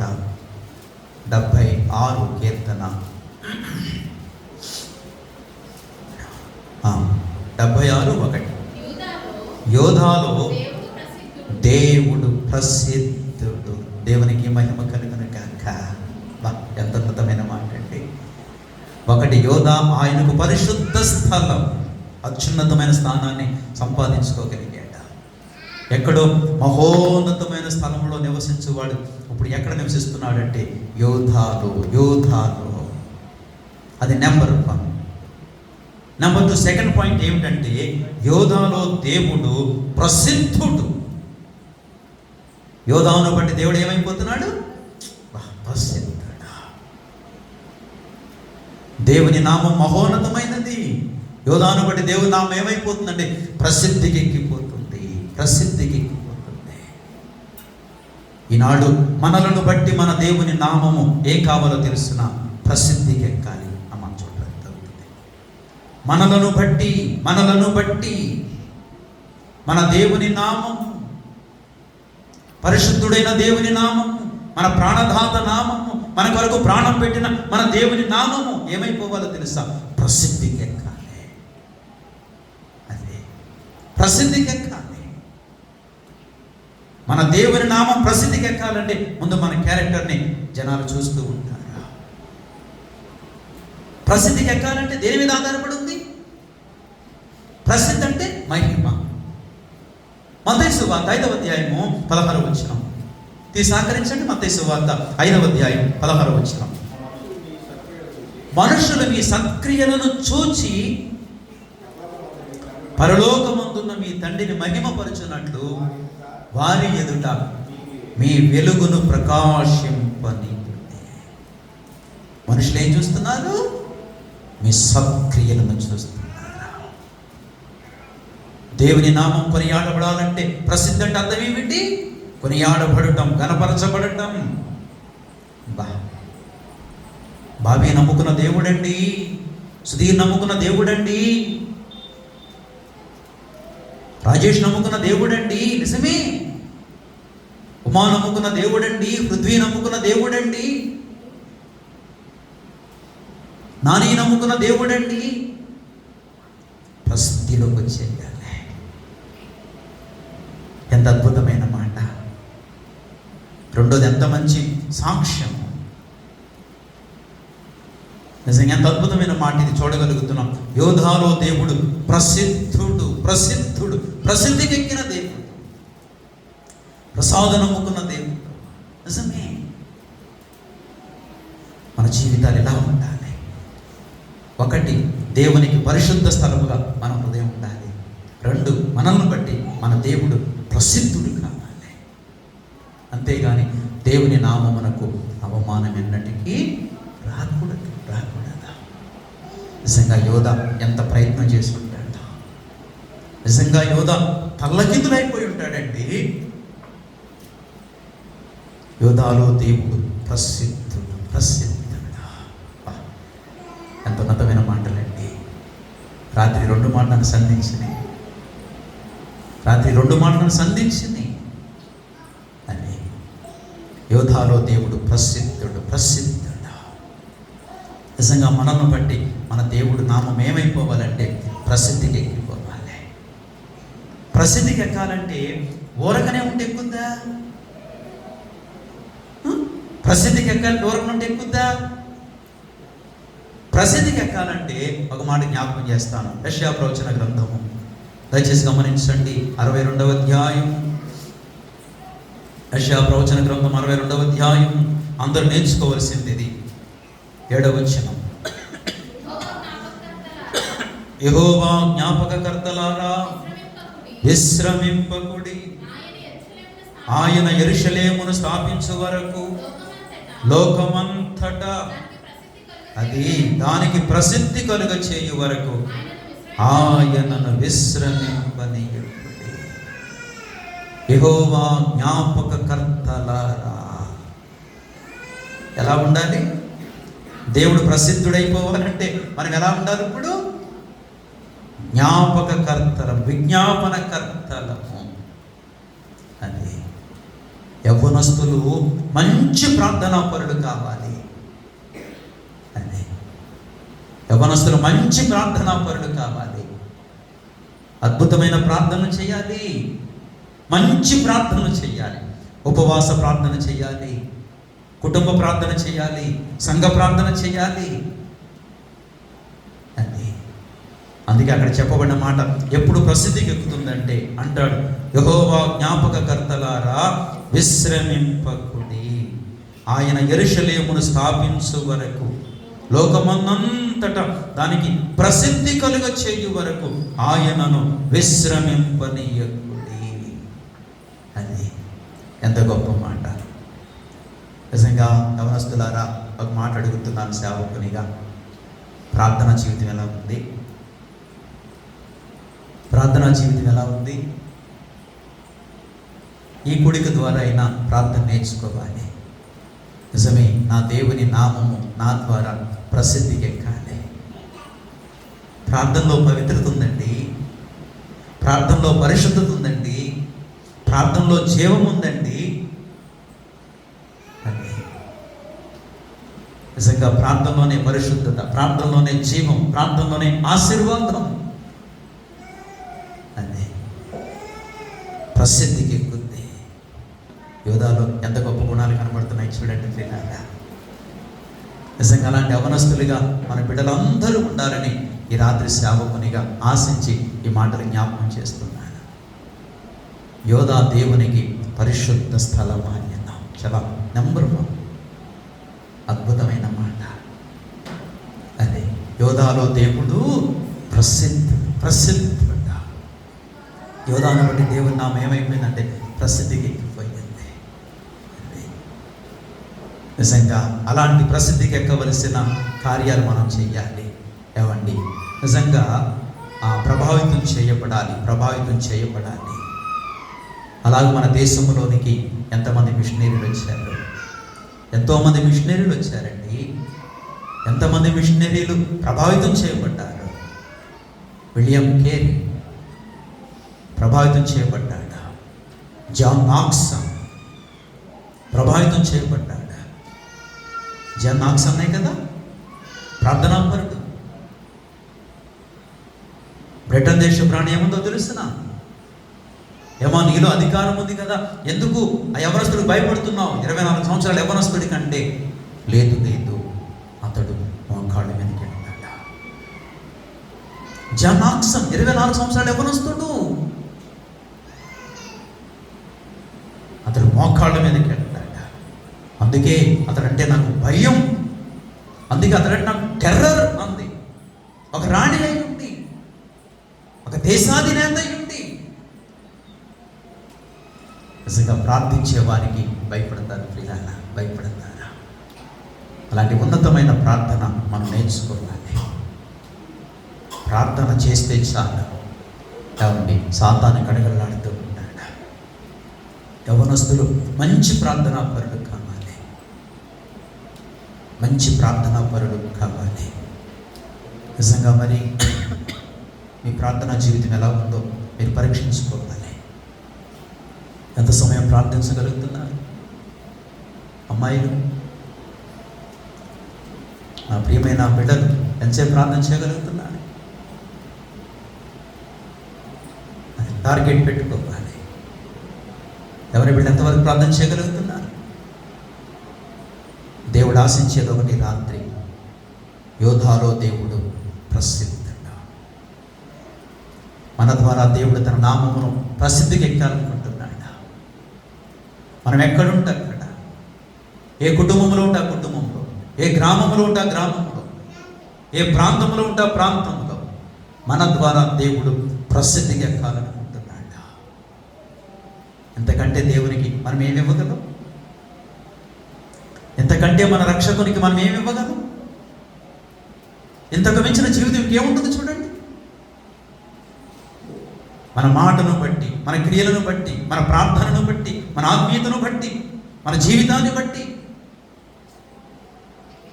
దేవునికి ప్రసిద్ధి వచ్చేస్తుంది, మహిమ వచ్చేస్తుంది, ఘనత వచ్చేస్తుంది. ఎంతకంటే దేవునికి ఏమి ఇవ్వగలమండి? ఎంతకంటే దేవునికి ఇంకేమి ఇవ్వగలం? ఇలాంటి ఉన్నతమైన జీవితం, ఇలాంటి ఉన్నతమైన ప్రోత్సాహం మనకు కావాలి.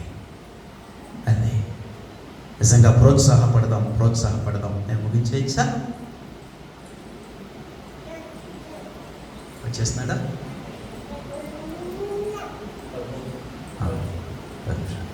కాబట్టి నిజంగా ఆలోచించండి. ఉన్నతమైన సంకల్పంతో బ్రతకాలి. ప్రభు ప్రేమించాడండి, మనల్ని ప్రేమించాడు, తన బిడ్డలకు అంగీకరించాడు. మనం ఎట్లా వర్తిల్లాలంటే దేవుని వాక్యం చెప్తోంది కదా, 91వ కీర్తన దయచేసి చూడండి. దేవుడు మనల్ని ఎక్కడ ప్రేమించి ఎక్కడ నాటాడో చెప్తున్నాడు. 92వ కీర్తన 13వ వచనం. 92:13 యెహోవా మందిరములో నాటబడిన వారై వారు మన దేవుని ఆవరణములలో వర్ధిల్లెదరు. యవ్వనస్తులు ఎట్లా వర్ధిల్లాలో చెప్తున్నాడు దేవుని వాక్యం. దేవుడి మందిరంలో నాటాడు, ప్రేమించి నాటాడు, రక్షణ ఇచ్చి నాటాడు, అది తన స్వాస్యం ఇచ్చి నాటాడు. అద్భుతంగా మనం నాటబడ్డాము కనుక ఏమవ్వాలంటే యెహోవా మందిరములో నాటబడిన వారై అది ఒక ఎత్తు. తర్వాత అంటాడు మన దేవుని ఆవరణములలో వర్ధిల్లెదరు. అది ఈ నూతన సంవత్సరం, ఈ 2025వ సంవత్సరములో మన జీవితాలు ఎలా వికసించాలంటే ప్రభునందు ప్రియులారా, ఆదికాండము 9వ అధ్యాయం ఎలా వర్తిల్లాలో చెప్తున్నాడు. 7వ వచనం, మీరు ఫలించి అభివృద్ధి నొందుడి, మీరు భూమి మీద సమృద్ధిగా సంతానమును కని విస్తరించుడని అది వారితో చెప్పాను. అది ఈ నూతన సంవత్సరంలో, ఈ 2024లో మీరు ఎలా ఆశీర్వదించబడాలో దేవుని వాక్యం చెప్తోంది. ఏమనంటే అంటాడు, మీరు ఫలించి. ఇది ఎక్కడ వాగ్దానం? ఇది ఆదాము దగ్గర వాగ్దానం కాదు, నోవాహు దగ్గర వాగ్దానం. ఇది పదే దేవుని ఆలోచన ఏంటంటే ఫలించాలని. ఒకటి ఇదే మాట ఆదాము దగ్గర మాట్లాడాడు 1వ అధ్యాయంలో, మీరు ఫలించి భూమిని నిండించి. అయితే దేవుడు అనుకున్నంతగా ఆదామవ్వలు ఫలించలేదు, మోసపోయారు. తద్వారా భూమిని శపించాడు, జలప్రళయంతో నాశనం చేస్తూ వచ్చాడు. తర్వాత సెకండ్ జనరేషన్ వచ్చింది. ఇప్పుడు మళ్ళా చెప్తున్నాడు నోవహు దగ్గర, మీరు ఫలించి. ఎలా ఫలించాలి? మీరు ఫలించి అభివృద్ధి నొంది, మీరు భూమి మీద సమృద్ధిగా సంతానము కని విస్తరించుడని వారితో చెప్పాను. ఏ సంతానం కనాలి? ఏ సంతానం కనాలి? ఇదేంటి పాస్టర్ గారు, మాకు కొంతమంది పెళ్ళైన కొంతమంది పెళ్ళి రాలేదు, ఎలా కనాలి? ఈ రాత్రి ఇక్కడ చెప్పుకునే మాట సంతానం భౌతికమైన సంతానం కాదు, ఆధ్యాత్మికమైన సంతానం కనాలి అని యవ్వనస్తులు అనేక మందిని కనాలి. ఇదే ఫలింపు. ఈ నూతన సంవత్సరంలో ఫలింపు. యోధాలో 2 ఆశీర్వాదాలు చూడగలిగాము. ఒకటి, యోధా పరిశుద్ధ స్థలముగా మారిపోయాడు. 2, యోధా ప్రసిద్ధుడు. యోధాలో దేవుడు ప్రసిద్ధుడా. 2 ఆశీర్వాదాలు చూడగలిగాం. 3వది, ఈ ఆశీర్వాదం నేను తీసుకుంటాం, కొంత టైం ఉంది కాబట్టి. మనం ఏం కనాలంటే, అక్కడ అన్నాడు కదా, భూమి మీద మీరు భూమి మీద సమృద్ధిగా సంతానము కని. సాధ్యమా? ఇన్ని సంవత్సరాల నుంచి ఎంతమందిని కన్నాం? ఇన్ని సంవత్సరాల నుంచి ఎంతమందికి అన్నారు? ఆత్మీయంగా ఎంతమందిని కన్నారు? మీరు ఎవరన్నా నడిపించగలిగారా? సేవ చేయట్లేదు కదా, నిజంగా సంపాదించాలి. పౌలు అంటాడు అద్భుతమైన మాటలు కదా. నేను ముగింపులోకి వెళ్తున్నాను. పౌలు అంటాడు, దయచేసి 1 కొరింథీయులకు రాసిన పత్రిక, అయిపోయింది, టైం కావాలన్నారు, కొంచెం నేను ఇలా ఈ రూట్లో వెళుతున్నాను. 1 కొరింథీయులకు రాసిన పత్రిక 9వ అధ్యాయము 19వ వచనం. నేను అందరి విషయము స్వతంత్రుడనై ఉన్నాను, అది ఎక్కువ మందిని సంపాదించుకొనుటకై అందరికీ నన్ను నేనే దాసునిగా చేసుకొంటిని. ఒకళ్ళిద్దరు కాదు పౌలు, ఎంతమంది సంపాదించాడు? మరి ఇప్పటికి కూడా ఒకళ్ళు కూడా తెలుసుకోకపోతే ఇక మనం రేపు పొద్దుకి ఎంతమంది తేవాలి కదా. పౌలు ఎంతమంది సంపాదించాడు? రేపొద్దున్న కిరీటం ఉంటుంది అక్కడ, రేపొద్దున కిరీటం ఉంటుంది. రేపు అనేకులు క్రీస్తు న్యాయపీఠం కాడ బహు విశేషంగా జనాలు ఉంటారు, దేవదూతలు ఉంటారు, పరిశుద్ధులు ఉంటారు, ఎందరో ఉంటారు. ప్రతి వ్యక్తిని దేవుడు అడుగుతాడు, బాబు నువ్వు ఎలా వచ్చావు, ఏ ఊరు నుంచి వచ్చావు, నువ్వు ఏ దేశం నుంచి వచ్చావు, అని నీ నిత్య జీవనకి ఎలా వచ్చావు అంటే, నేనా అండి ఇలా నెత్తికి అదిగోండి పౌలు ద్వారా వచ్చానండి. పౌలు ద్వారా వచ్చావా? దేవునికి తెలియదని కాదు, దేవునికి తెలియదని కాదు. పౌలుకి ఏమి ఇవ్వాలనుకుంటున్నాడంటే ఘనతను ఇవ్వాలనుకుంటున్నాడు. కష్టపడ్డాడు, సంపాదించాడు, అనేకుల్ని కన్నాడు. ఎవరి ద్వారా వచ్చావు బాబు? నేను పౌలు ద్వారా వచ్చానండి. అవునా? పౌలు ఎలా సంపాదించావు? ఆ దేశం వెళ్ళానండి, ఆ ఊరు వెళ్ళానండి. పౌలును అడుగుతాడా? అదే రీతిగా మనల్ని అడుగుతాడా? మనల్ని అడుగుతాడు. అది ఘనత, అది మెప్పు, అది కిరీటం. దేవుని వాక్యం ఏం చెప్తుందంటే, మీరు సమృద్ధిగా భూమి మీద సంతానమును కని ఆత్మ సంబంధంగా పిల్లలను కనాలి అని. అపోస్తుల కార్యాలకు వచ్చేసరికి ఇంకేమని అడుగుతాడంటే, మీరు దయచేసి గమనించాలి.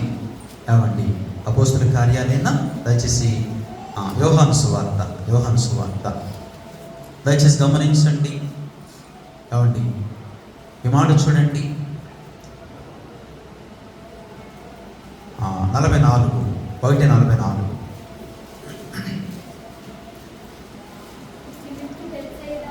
ఫిలిప్పు బేత్సయిదా వాడు అనగా ఆంద్రేయ, పేతురు అనువారి పట్టణపు కాపురస్తుడు.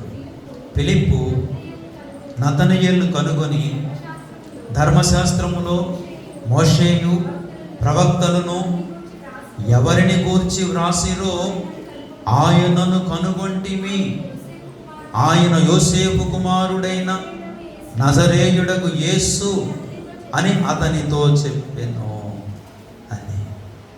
అక్కడ నతనయేలుని అడిగితే నువ్వు ఎలా వచ్చావు అంటే అంటాడు, నేనండి ఆ సమాజంలో, ఆ కోట్ల సమాజంలో అలా చూసి అదిగోండి నేను పిలుపు ద్వారా వచ్చానండి. పిలుపు ద్వారా వచ్చావా అంటే అంతమందిలో, అన్ని కోట్ల మందిలో పిలుపుకి ఏం కలుగుతుంది? ఘనత కలుగుతుంది, అతిశయం. మన నపుంసకుడు అడుగుతాడు. నపుంసకుడు దేవుడు తెలియనివాడు కాదు, ఆరాధించడానికి వెళుతున్నాడు, వస్తున్నాడు. నపుంసకుడు అడుగుతాడు, నువ్వు ఎలా వచ్చావు నపుంసకుడు? అతని పేరు పెట్టి అడుగుతాడు. నేనండి పిలుపు ద్వారా వచ్చాను. పిలుపు ఎలా సంపాదించాడు? ఎలా కన్నాడు నపుంసకుడిని? పరుగున పెట్టి. రథం ఎలా పెడుతుంది అసలు? ఎలా ప్రసిద్ధుడైపోవాలి దేవుడు అని. దేవుడు ఉన్నతంగా మన ద్వారా ప్రసిద్ధుడైపోవాలి. నేను పలానా పౌలు ద్వారా ప్రభువును కనుగొన్నానని ప్రసిద్ధుడైపోయాడు. పిలుపు ద్వారా ప్రసిద్ధుడైపోతాడు. ఇలాగన మీ ద్వారా, నా ద్వారా దేవుడు ఏమైపోవాలంటే ప్రసిద్ధుడైపోవాలి. అది యవ్వనస్తుల యొక్క బలాన్ని ఉపయోగించాలి దేవుని కొరకు. అది లోకంలో వేటి కొరకు బలాన్ని ఉపయోగించడం కాదు, కానీ దేవుని పిల్లలుగా, దేవుని యొక్క యవ్వనస్తులుగా మనం సాగుదాం. యేసుక్రీస్తు సంపూర్ణ సువార్త సంఘములో దేవుడు మనకు ఒక బాధ్యత ఇచ్చాడు. దేవుడు మంచి పరిచర్యలను అప్పగించాడు. దేవుడు మంచి స్థానాన్ని అప్పగించాడు మనకి. కనుక మన యవ్వన జీవితాన్ని లోకానికి అప్పగించకుండా యోధావలే బ్రతుకుదాం. యోధావలే దేవుని కొరకు గురి కలిగి జీవిద్దాం. యోధా ఏమయ్యాడంటే, ఒకటి, యోధా ఆయనకు పరిశుద్ధ స్థలం ఆయన. చాలా అద్భుతమైన మాట. రెండో పాయింట్ ఏమిటంటే, యోధాలో దేవుడు ప్రసిద్ధుడు. మనకి రెండు మాటలు తీసుకొని మనం ముగించుకుందాం. ఓకేనా? ప్రార్థన చేసుకుందాం. ఏమండి ముగించొచ్చానా? ముగించేసుకుందాం. ఓకే, ప్రార్థన చేసుకుందాం. ఇంతవరకు దేవుడు సహాయపడుతూ వచ్చారు. ప్రార్థన చేసుకుందాం. ప్రభునందు ఇలాగా యవ్వనస్తులుగా దైవ సేవకులు రాసిన బుక్ బాగా చదవండి. మనకి ఎగ్జామ్ పెడతారు. నన్ను పంపిన గవర్నపేటలో చెప్పాను, మెండోర్ తోటలో కూడా చెప్పాను, వెళ్ళిన ప్రతి స్థలంలో కూడా చెప్తున్నాను, సంఘాన్ని ప్రోత్సహిస్తున్నాను. మన ఆత్మీయ తండ్రి రాసిన బుక్ బాగా చదవండి, ప్రిపేర్ అవ్వండి. మనకి మరి మే నెలలో పెడతారు, లేకపోతే మరి ఎప్పుడు పెడతారు, ఎగ్జామ్ ఉంటుంది దాని మీద. చక్కగా అందరం కూడా పాల్పొందులు పొందుదాం. అందరూ మన బుక్ సంపాదించుకొని బాగా ప్రిపేర్ అవ్వండి, బాగా చదవండి. ఓకేనా? ప్రార్థన చేసుకుందాం. చివరి ప్రార్థన చేసుకుని ముగించుకుందాం.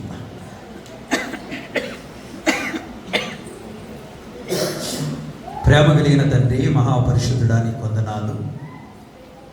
ఎంతవరకు తోడై ఉన్నారు. మా ప్రియ యవన బిడ్డల ద్వారా ఈ రాత్రి కొన్ని మాటలు ధ్యానించడానికి మీరిచ్చిన సమయోచితమైన సహాయమును బట్టి మీ పాదములు వందనాలు, స్తోత్రాలు చెల్లిస్తూ ఉన్నాం. యవనస్తులు దేవుని సన్నిధిలో ఎలాగ ఉండాలి, యవనస్తులు దేవుని సన్నిధిలో ఏమై ఉండాలో కొన్ని విషయాలు మాకు తెలియజేస్తూ వచ్చారు. ఇశ్రాయేలు కుమారులలో ఒకడైన యోధా 4వ వాడు, యాకోబు కుమారుల్లో ఒకడు యోధా. అతని యొక్క జీవిత చరిత్ర కొంత మేము నీ వాక్యముఖంగా ధ్యానం చేయడానికి మీరు ఇచ్చిన కృపను బట్టి మీ వందనాలు. యోధా ఎంత ఉన్నతమైన వాడు, యోధా యొక్క వ్యక్తిత్వం ఎంత గొప్పదో, యోధా యొక్క వ్యక్తిత్వం ఎంత విశేషమైనదో మేము చూడగలుగుతున్నాం ప్రభువా. తన తమ్ముడైన యోసేపు మరణానికి వెళ్ళకుండగా తండ్రి కాపాడి, ఏ నరహంతకుని యందు నిత్య జీవం ఉండదని ఎరుగుదుమని యోహాను భక్తుడు చెప్పినట్లుగా అతడు తన సోదరుడు యోసేపును చంపకుండగా యోసేపుకి తక్కిన సహోదరులకు మధ్యవర్తిగా ఉండి ఆ చావును ఆపగలిగాడు, రక్తాపరాధాన్ని ఆపగలిగాడు. ఎంత జ్ఞాన వివేకములు కలిగిన వాడు తండ్రి. ఈనాడు మా సంఘ యవ్వనస్తులకు, సార్వత్రిక సంఘ యవ్వనస్తులకు అట్టి జ్ఞానమును మీరిచ్చి సహాయపడమని ప్రార్థిస్తున్నాము తండ్రి. బిడ్డలను ఆశీర్వదించు నాయనా, బిడ్డలను దీవించు తండ్రి. ఇదిగో ఈ యొక్క యవ్వనస్తుల కూడికలో ఈ యొక్క యవ్వన బిడ్డలతో కలిసి నీ దేనదాసుడిగా నేను ఉండడానికి ఇచ్చిన అవకాశాన్ని బట్టి మీ పాదములకు వందనా. ఒక 2 విషయాలు జ్ఞాపకం చేసుకోగలిగాము తండ్రి. యోధా ఆయనకు పరిశుద్ధ స్థలం ఆయను, చాలా ఉన్నతమైన మాట. యోధాలో దేవుడు ప్రసిద్ధుడు. ఈ 2 మాటలు తన జీవితంలో తాను దక్కించుకోగలిగాడు తండ్రి. మా సహవాస యవ్వనస్తులు కూడా, పురుషులు స్త్రీలు కూడా ఆ విధమైన దైవ ప్రేరణతో కలిగి దైవాత్మవశులై నాయనా అట్లాంటి పరిశుద్ధమైన నువ్వు కోరుకున్న పరిశుద్ధ స్థలముగా మా బిడ్డలు ఉండడానికి సహాయపడుతున్నామని ప్రార్థిస్తున్నాను. ఇంతవరకు అనేక విషయాలు మాతో మాట్లాడుతూ వచ్చారు, నీకు వందనాలు. చక్కగా బిడ్డలకు ఈ వాక్యాన్ని అభ్యసింపచేయడం జరిగింది. సహాయపడుతూ రండి. ప్రతి ఒక్కరి హృదయాల్లో ఈ యొక్క వాక్యం ఉండునట్లుగా సహాయపడుతూ రండి నాయనా. నీకు పరిశుద్ధ స్థలముగా ఉండాలి అంటే మా క్యారెక్టర్ మీద ఆధారపడుతుందని చెప్పారు. మంచి ప్రవర్తన కలిగి సుబుద్ధి కలిగిన బిడ్డలుగా ఉండడానికి సహాయపడుతూ రండి. అదే రీతిగా మీ నామము ప్రసిద్ధికి ఎక్కాలంటే మేము మంచి ప్రార్థనలు చేయాలి, విజ్ఞాపనకర్తలుగా ఉండాలని కూడా మాకు తెలియచేస్తూ వచ్చారు. ఆ మంచి మాటలను బట్టి స్తోత్రాలు చెల్లిస్తున్నాను. అలాగే పురుషులైనా ఎవరి బిడ్డలను జ్ఞాపకం చేసుకోండి నాయనా. మరి ఉద్యోగాల్లో ఉన్న బిడ్డలను జ్ఞాపకం చేసుకోండి. చేతి పనుల్లో ఉన్న ఎవరి బిడ్డలను ఆశీర్వదించండి. చదువుకుంటున్న బిడ్డలను ఆశీర్వదించండి. ప్రార్థిస్తున్నాం. అన్ని పరిస్థితుల్లో ఉన్న బిడ్డలని ఆశీర్వదించమని ప్రార్థిస్తూ మీ చేతులకు అప్పగిస్తున్నాం. చేతి పనులు, అలాగే ఉద్యోగాలు, చదువులు, వ్యాపారాలు చేసుకుంటున్న మా యవ్వన బిడ్డలను, కుటుంబాలను జ్ఞాపకం చేసుకోండి, ప్రార్థిస్తున్నాం. అదే రీతిగా యవ్వన కుమార్తెలను కూడా జ్ఞాపకం చేసుకోండి. యవ్వన కుమార్తెలు కూడా చక్కగా దీవించబడి ఆయన చక్కగా మరి చక్కని నాయన మరి గృహస్థ జీవితంలో ఉన్న బిడ్డలను ఆశీర్వదించండి. అలాగే వివాహం కావాల్సిన బిడ్డలను ఆశీర్వదించండి. అంతకంటే చిన్న బిడ్డలను కూడా ఆశీర్వదించమని ప్రార్థిస్తూ మీ చేతులకు అప్పగిస్తూ ఉన్నాం. దేవానికి వందనాలు. ఈ యొక్క ఫిబ్రవరి నెల 2వ తారీఖు యవనస్తుల కూడికలో మాతో మాట్లాడిన ఆ దివ్యమైన మాటలను బట్టి మీ పాదములకు వందనాలు, స్తోత్రాలు చెల్లించుకుంటూ మీకు అప్పగించుకుంటున్నాం. ఎంతవరకు తోడై ఉన్నారు, సహాయపడుతూ రండి. తిరిగి నాయనా మా బిడ్డలు మరొక యవ్వనస్తుల కూడిక కొరకై మా బిడ్డలను సిద్ధపరచండి, ఆయుత్తము చేయండి, ప్రార్థిస్తూ ఉన్నాం. ఎంతవరకు తోడై ఉన్నారు ప్రభువా, మీ పాదములకు వందనాలు, స్తోత్రాలు. తిరిగి తమ గృహాలకు వెళుతుండగా సహాయపడుతూ రమ్మని ప్రార్థిస్తూ మీ చేతులకు అప్పగిస్తూ ఉన్నాం. ప్రయాణంలో తోడై ఉండండి, మార్గాల్లో సహాయపడండి. విశాఖపట్నం నుంచి వచ్చారు, వేమల సంఘము నుంచి వచ్చారు, స్థానిక సంఘము నుంచి వేంపాడు, చినమిరం, ఈ ప్రాంతాల నుంచి వచ్చిన బిడ్డలందరినీ ఆశీర్వదించమని ప్రార్థిస్తూ మీ చేతులకు అప్పగిస్తూ ఉన్నాం. అలాగే ఈ యొక్క మరి యూత్ మీటింగ్ సందర్భంగా ప్రియ బిడ్డలు శ్రీవల్లిక అలాగే ప్రవల్లిక మరి నాయన అల్పహారం సిద్ధపరిచారు కనుక వారిని కూడా దీవించండి, ఆశీర్వదించమని ప్రార్థిస్తూ మీ చేతులకు అప్పగిస్తూ ఉన్నాం. దీని వారందరికీ క్షేమం, బిడ్డలకు ఆశీర్వాదం దయచేయమని ప్రార్థిస్తున్నాం. ఈ రీతిగా మీ చేతులకు అప్పగిస్తున్నాం. నిజమే, మా జీవితం వ్యర్థం కాకుండా ఏదో నాయన నామకార్థంగా గడిచిపోకుండా నా ప్రభువా ఎవరి బిడ్డలను ఆశీర్వదించు నాయన. దేవుని కొరకై ఫలించే వ్యక్తులుగా చేయండి నాయన. లోకంలో ఎలాగైనా బ్రతికేయచ్చు ప్రభువా, అయితే మా యవ్వన బిడ్డల జీవితం అది కాదు తండ్రి, అది కాదు. యవ్వనస్తులు మీరు కోరుకున్నారు, యవ్వనస్తులు మీరు ప్రేమించారు, రక్షణతో అలంకరించారు, సంఘములో నాటారు, అద్భుతమైన కృపలు ఇస్తున్నారు. మా బిడ్డలు లోకానికి తలమానికంగా ఉండాలి తండ్రి, దీవెనకరంగా ఉండాలి తండ్రి. తండ్రి ఆశీర్వదించండి. నీ సేవకునిగా ప్రేమించి, నీ సేవకునిగా నీ పక్షముగా మా యొక్క ప్రియ ఎవరి బిడ్డలను ఆశీర్వదిస్తున్నాను తండ్రి. మీరు ఆశీర్వదించండి, మీరు బహుగా దీవించండి తండ్రి. వర్ధిల్ల చేయండి. అనేకులకు మాదిరిగా పరిచర్యలో ఉంటున్నారు. నమ్మకమైన నీ సేవకునికి నమ్మకమైన బిడ్డలుగా ఉంటున్నారు. బిడ్డలను బహుగా వర్ధిల్ల చేయనైనా, బిడ్డలను బహుగా ఆశీర్వదించు తండ్రి వేడుకుంటున్నారు. ఈ కూడిక వారి జీవితాల్లో ఒక ప్రభావితం కలిగించడానికి సహాయపడుతురండి. కృప అనుగ్రహించండి. ప్రార్థిస్తూ మహిమాఘనతలు మీకు ఆరోపిస్తూ కృతజ్ఞతలు చెల్లించుకుంటూ మా ఎవరి బిడ్డలందరినీ మీ చేతులకు అప్పగిస్తున్నాం. చాలామంది రాలేకపోయారు. ఏ కారణం చేత రాలేకపోయారో తిరిగి మరొక యవ్వనస్తుల కూడికలందరినీ సమకూర్చమని ప్రార్థిస్తున్నాం. సహాయపడుతూ రండి.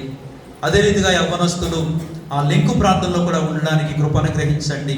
ప్రార్థిస్తూ మహిమా ఘనతలు మీకు ఆరోపిస్తూ ఎంతవరకు తోడై ఉన్నారు.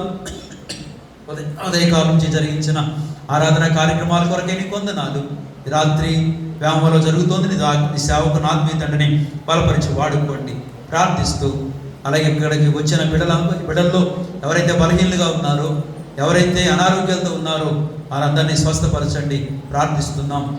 అలాగే నాయన మరి సురేష్, అలాగే సుధీర్, అలాగే వారిని ప్రేమించిన చంటిబిడ్డ కొరకు నీకు వందనాలు. అదే రీతిగా మోహను, వారిని ప్రేమించి వారికి ఇచ్చిన కుమార్తెను బట్టి కూడా మీకు వందనాలు. బిడ్డలను ఆశీర్వదించండి. ప్రార్థిస్తూ యవ్వనస్తులు, చిన్న బిడ్డలు అందరి కొరకు స్తోత్రాలు చెల్లిస్తూ సమస్త మహిమ మీకు ఆరోపిస్తూ కృతజ్ఞతాస్తుతులు చెల్లించుకుంటూ సర్వశక్తి కలిగిన యేసుక్రీస్తు వారి పేరట ప్రార్థించడి వేడుకుంటున్నాము తండ్రి. ఆమేన్. మన పరమ తండ్రి అయిన దేవుని ప్రేమ, కుమారుడైన యేసుక్రీస్తు నాథుని కృప, పరిశుద్ధాత్మ దేవుని అన్యోన్యనిచ్చే సహవాసము ఈ రాత్రి చేరి వచ్చిన మా యవన బిడలకు, రాని వారికి, సార్వత్రిక సంఘ యవన బిడలకు అందరికీ ఇప్పుడు ఎల్లప్పుడు సదా తోడయ్యుండి యోధా అంతటి స్థాయిలోకి ఇప్పుడు ఎల్లప్పుడు సదా నడిపించి కాచి కాపాడును గాక. ఆమేన్. ఆమేన్.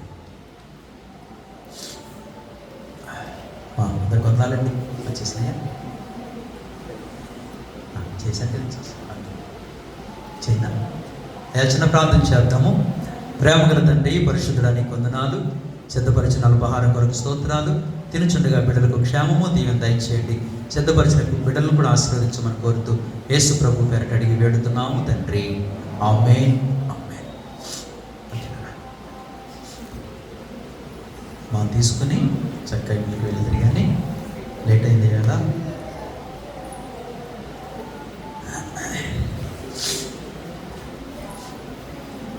నన్ను అందించేయండి ఆయన.